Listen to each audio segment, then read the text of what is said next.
नमस्कार, आप देख रहे हैं इंडिया टीवी। आपके साथ मैं हूं मीनाक्षी जोशी। हिसाब शुरू हो गया है। मोदी की पार्टी हिसाब कर रही है। मोदी के विरोधी भी हिसाब लगा रहे हैं। विकेट गिरने लगे हैं। 9 महीने पहले जिस मंत्री का इस्तीफा हो जाना चाहिए था, उसका इस्तीफा कल हुआ। मोदी विरोधियों में खलबली मची हुई है। अरविंद केजरीवाल कल तक प्रधानमंत्री बनने के लाइन में थे। आज उनका सबसे करीबी आदमी सीबीआई के सवालों के जवाब दे रहा है। केसीआर के घर तक बात पहुंच गई है।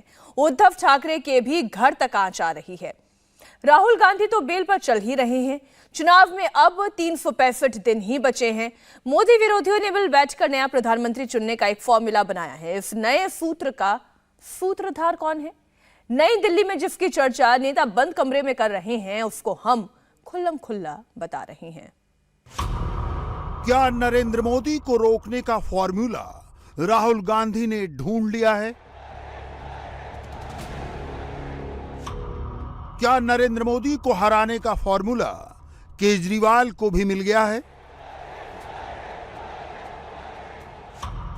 क्या फ्रीडम ऐप से सीखकर आपने मछली पालन शुरू किया है? अगर ऐसा है तो आप अपनी मछलियों को 1 करोड़ फ्रीडम ऐप के ग्राहकों को आप बिना किसी खर्चे के उन्हें बेच सकते हैं। नीतीश, तेजस्वी, ममता और केसीआर के पास भी मोदी रोको फॉर्मूला आ गया है। आजादी के बाद पिछले 75 साल में नेहरू के बाद कोई प्रधानमंत्री नहीं हुआ जिसने लगातार 3 चुनाव जीते हों। इंदिरा गांधी 3 बार प्राइम मिनिस्टर रहीं, लेकिन वो लगातार 2 चुनाव ही जीत पाई। 1977 के चुनाव में इंदिरा गांधी हार गई थीं। उनकी वापसी 1980 में हुई। नेहरू के बाद नरेंद्र मोदी पहले प्रधानमंत्री हैं जो लगातार तीसरा चुनाव जीतने के करीब दिख रहे हैं। 14 में 282 सीटें, 19 में 303 सीटें और 24 के लिए 350 सीट का टारगेट। मोदी के विरोधी 24 को टफ बनाना चाहते हैं। मोदी को लगता है कि 24 सबसे इजी इलेक्शन हो सकता है।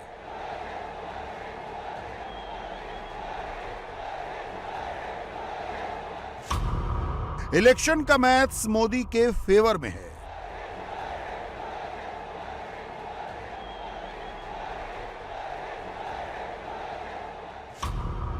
सारे सर्वे नरेंद्र मोदी के पक्ष में हैं।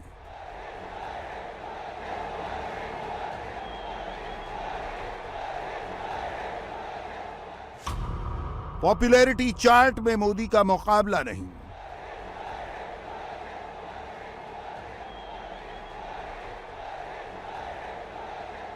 मोदी को तीसरी जीत से रोकने के लिए राहुल गांधी की पार्टी 72 घंटे तक बैठी। कांग्रेस के रायपुर अधिवेशन से 3 फॉर्मूले निकले। पहला फॉर्मूला जाति जोड़ो, दूसरा फॉर्मूला साथी जोड़ो और तीसरा फॉर्मूला मुसलमान जोड़ो। भारत जोड़ो यात्रा से राहुल गांधी को उतना फायदा नहीं हुआ जितना कांग्रेस ने सोचा था। इसीलिए राहुल की पार्टी ने 23 में 24 के लिए फॉर्मूले बनाए हैं। इनमें सबसे मार्के की बात यह है कि कांग्रेस ने थर्ड फ्रंट को मोदी की बी टीम करार दे दिया है। राहुल की पार्टी मानती है कि 24 के लिए अगर तीसरा मोर्चा बना तो फायदा मोदी को होगा। 20 साल पहले 2003 में कांग्रेस ने इसी तरह का फॉर्मूला 2004 के लिए बनाया था। गठबंधन बनाओ और बीजेपी को हराओ। 2003 के शिमला अधिवेशन से यही सबसे बड़ा फॉर्मूला निकला था। यूपीए का गठन 2004 चुनाव के बाद हुआ, मगर 2003 में कांग्रेस ने कुछ बड़े गठबंधन बना लिए थे जिनका फायदा 2004 में हुआ। लेकिन 2004 और 2024 के चुनाव में फर्क है। सबसे बड़ा फर्क खुद नरेंद्र मोदी हैं।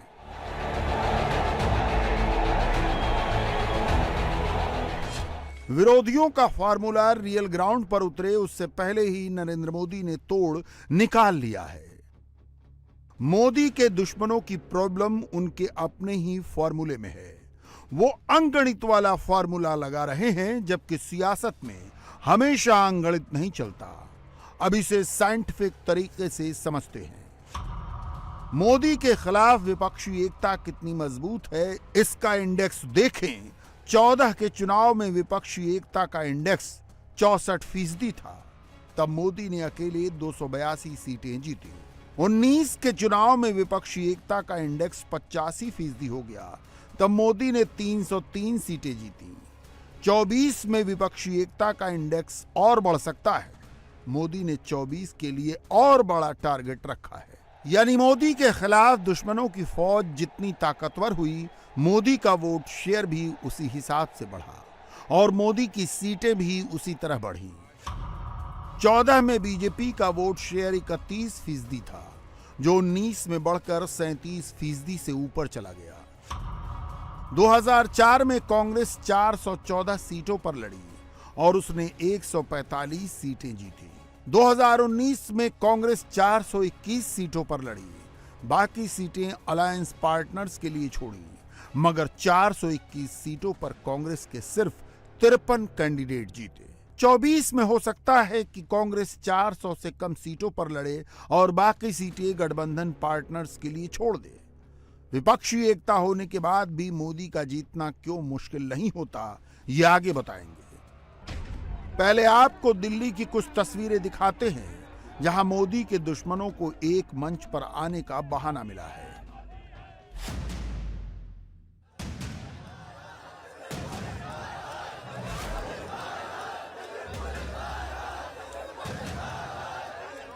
दिल्ली के डिप्टी सीएम मनीष सिसोदिया की गिरफ्तारी शराब घोटाले में हुई। इसके बावजूद ये भी मोदी विरोधियों के लिए एकता का बहाना है।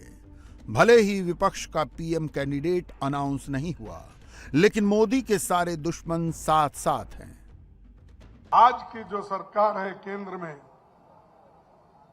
ये लोकतांत्रिक सरकार नहीं है या लोगों के लिए काम करने वाली सरकार नहीं है।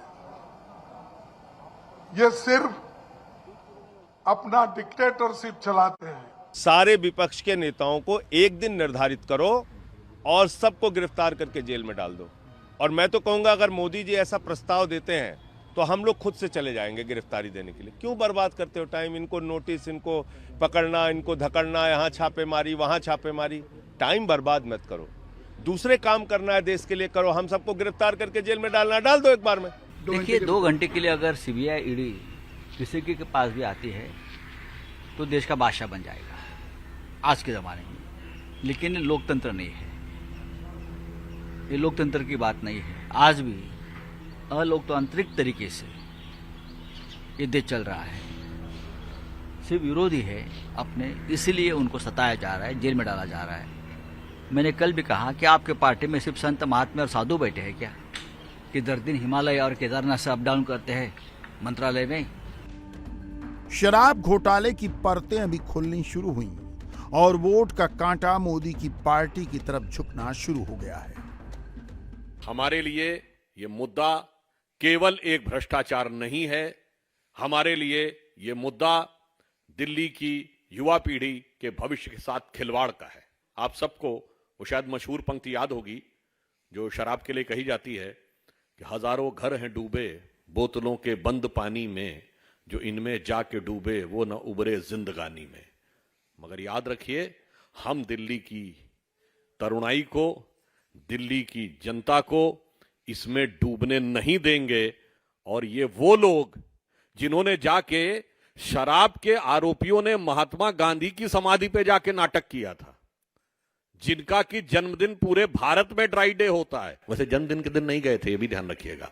तो आप समझिए, इन्होंने दिल्ली में जो दारू का दरिया बहाने का काम किया है, हम कृत संकल्प हैं कि हम दिल्ली की जनता को और विशेषकर युवाओं को उसमें नहीं डूबने देंगे। मोदी विरोधियों का फॉर्मूला बड़ा सिंपल है। अडानी के नाम पर एक हो जाओ, एलीट वर्सेस गरीब के नाम पर एक हो जाओ। एक तरफ चमकता भारत दिखाओ, दूसरी ओर गरीब भारत का प्रचार करो और मोदी के खिलाफ माहौल बनाओ। राहुल गांधी लिखते हैं मोडानी, कांग्रेस के ऑफिशियल ट्विटर हैंडल से 7 लोक कल्याण मार्ग का बोर्ड बदलकर वहां 7 अडानी कल्याण मार्ग लिख दिया जाता है। आम आदमी पार्टी अपनी टाइमलाइन पर फोटोशॉप्ड पिक्चर लगाकर मोदी और शाह पर व्यंग्य करती है। उद्धव ठाकरे कहते हैं कि सब एक हो जाओ, वरना 2024 का चुनाव आखिरी चुनाव होगा। पण जे मी म्हटले ते आता सगळ्यांना पटायला लागले की जर आता आपले डोळे उघडले नाहीत तर 2024 ची लोकसभेची निवडणूक ही कदाचित या देशातली शेवटची निवडणूक असेल। बिहार में राबड़ी देवी कहती हैं कि मोदी लालू जी से डरते हैं, इसीलिए सीबीआई को आगे करते हैं। तो डर है ना, लालू जी से डर है, बिहार में लालू जी से डर है, इसीलिए हम लोग को बनना चाहता था। हम लोग बनाने वाला आदमी थोड़ी है, आना भागने वाला आदमी है। पूरा जवाब दिया आता है, बात देखते नहीं है। 30 साल से हम लोग को परेशान लोग कर रहा है, 30 साल से हम लोग झेलिए नहीं रहे हैं, आगे भी झेलेंगे, कोई भागना नहीं है। नीतीश कुमार पहले से कह रहे हैं कि अगर सब एक हो गए तो बीजेपी 100 सीटों पर सिमट जाएगी। 2024 का जब चुनाव होगा, चाहे ये इतना घूमे, 100 सीट भी नहीं इनको देश में मिलेगा, ये जान लीजिए। याद कीजिए 2004 में यही फॉर्मूला अपनाया गया था। तब बीजेपी का नारा शाइनिंग इंडिया का था और कांग्रेस गरीब गरीब खेलकर आगे हो गई थी।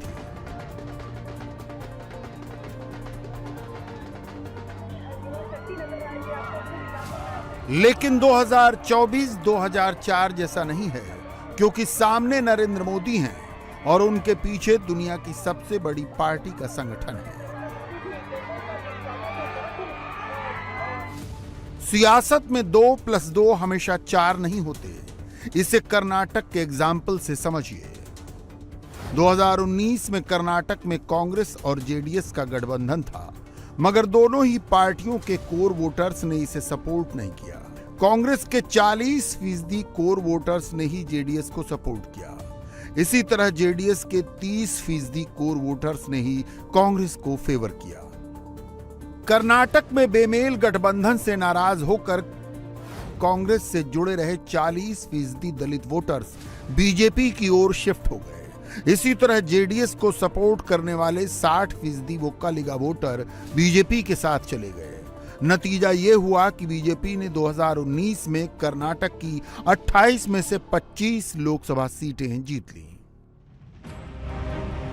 दूसरा एग्जाम्पल उत्तर प्रदेश का है। 2019 में मोदी के खिलाफ यूपी में सबसे बड़ा गठबंधन हुआ। अखिलेश और मायावती की पार्टी एक साथ आई, मगर चुनाव में इसका फायदा नहीं मिला। एसपी के यादव, बीएसपी के जाटव और दोनों पार्टियों को वोट देने वाले मुसलमान वोटर्स में से 80% वोटर्स ही गठबंधन के साथ रहे। यूपी में एसपी बीएसपी के गठबंधन ने एक काउंटर पोलराइजेशन भी क्रिएट किया। गैर यादव ओबीसी और गैर जाटव एससी वोट बीजेपी के पीछे लामबंद हो गए। इस तरह मोदी की पार्टी ने यूपी की 80 में से 62 सीटें जीत ली। नरेंद्र मोदी ने बीजेपी को वेल ऑयल्ड इलेक्शन मशीन में कन्वर्ट कर दिया है। बिहार में वो 40 की 40 सीटें लड़ने के लिए तैयार हैं। महाराष्ट्र में बीजेपी शिंदे सेना के साथ 48 सीटें लड़ेगी। तेलंगाना में विधानसभा चुनाव अभी दूर है, लेकिन अमित शाह और जेपी नड्डा ने वहां भी स्ट्रेटजी बना ली है। सिटी वाइज, डिस्ट्रिक्ट वाइज और इश्यू वाइज बीजेपी की तेलंगाना स्ट्रेटजी रेडी है। बीजेपी के राष्ट्रीय अध्यक्ष जेपी नड्डा और गृह मंत्री अमित शाह ने तेलंगाना बीजेपी के कोर ग्रुप नेताओं के साथ बैठक करके पार्टी संगठन को चुनाव की तैयारियों के लिए टॉप गियर लगाने का निर्देश दे दिया है। ऐसे लोग जो कि दूसरी पार्टियों में हैं और बीजेपी आना चाहते हैं, उनकी ज्वाइनिंग आने वाले दिनों में और तेज की जाएगी। ग्राउंड पे सांगठनिक कार्यक्रम को और धारदार बनाया जाएगा।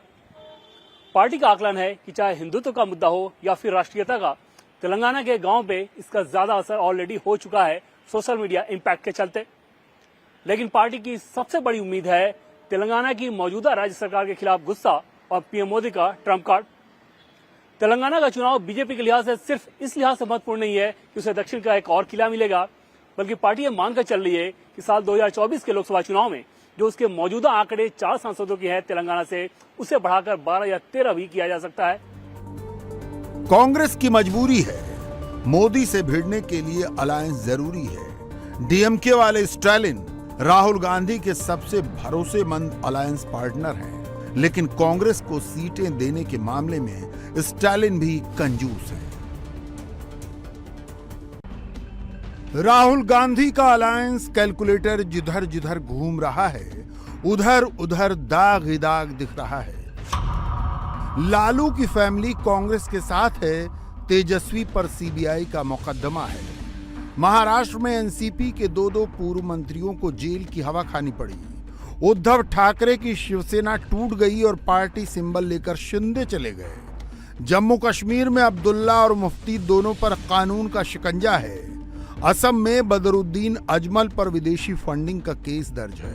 नरेंद्र मोदी विपक्ष की ऐसी गोलबंदियों को तोड़ना अच्छी तरह जानते हैं। परिवारवाद और भ्रष्टाचार के खिलाफ मोदी का सुदर्शन चक्र चलता है तो सारे चक्रव्यूह टूट जाते हैं। प्रधानमंत्री का अपना एक अलग वोट बैंक बन चुका है, जो सिर्फ और सिर्फ उनके चेहरे पर वोट करता है।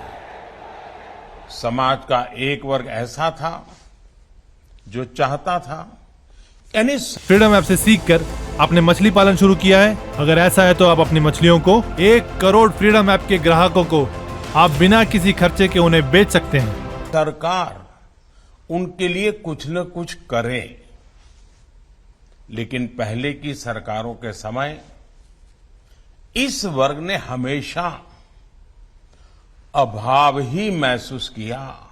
समाज में ऐसे लोगों का भी वर्ग था, ये दूसरे प्रकार का था, जो स्वयं के सामर्थ्य से आगे बढ़ना चाहता था। लेकिन पहले की सरकारों के समय ये वर्ग भी हमेशा दबाव, सरकारी दखल, भांति भांति की रुकावटें डगर डगर पर महसूस करता रहा। हमारी सरकार के बीते कुछ वर्षों के प्रयासों से अब ये स्थिति बदलने लगी है। आज सरकार की नीतियां और निर्णयों का सकारात्मक प्रभाव हर उस जगह देखने को लगा है जिसकी सबसे ज्यादा जरूरत है। इंडिया टीवी हर वक्त हर जगह डाउनलोड करने के लिए सर्च करें India TV news Google play store या ऐप स्टोर पर।